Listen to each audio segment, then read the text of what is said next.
from the world record holder, Kipyegon. And literally running past the pacer. I mean, Sagai is on a mission.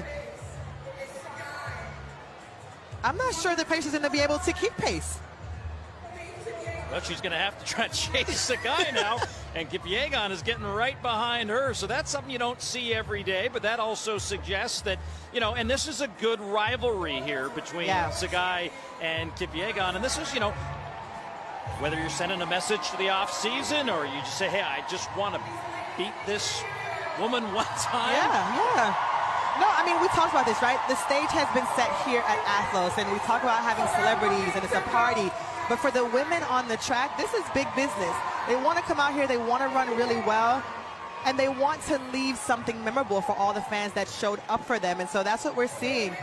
The pacer has actually come off the field here after 400 meters, unable to keep the pace. But you're phenomenal racing at this late in the season, and you see the two women up front have separated themselves from the field.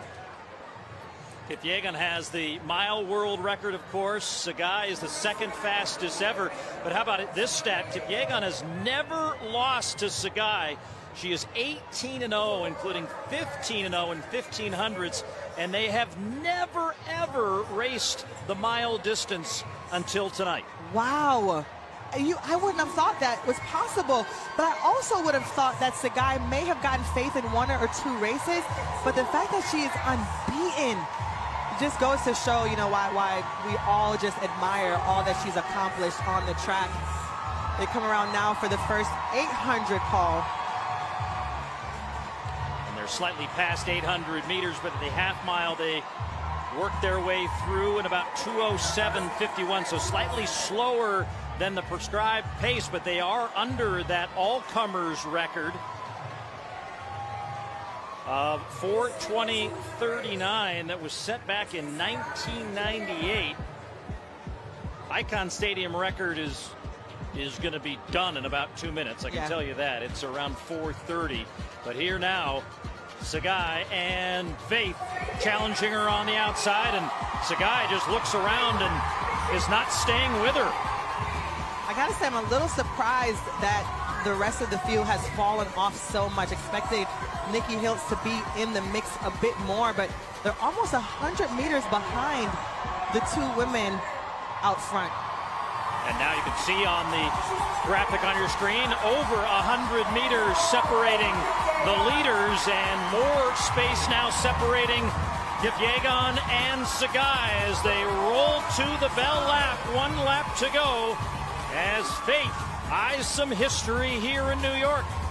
Faith doing Faith things, already making the move. I watch this race, often listen to you and Kara Goucher, our colleague, talk about how she's able to just infuse that speed effortlessly at any time in the race. And I mean, she has done that, and now she's opening up an even larger gap to the woman in the back, maybe 120 meters or so.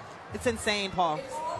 Well, 200 meters to run. Sagai, you can see it on her face. She's starting to lose traction and ground to the world record holder, who has put together another iconic season.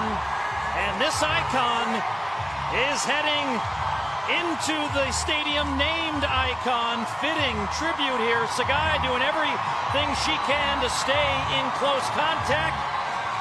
But this crown is going to the greatest of all time. Faith Kipyegon wins the mile in the fastest mile ever run on U.S. soil. And now the race behind.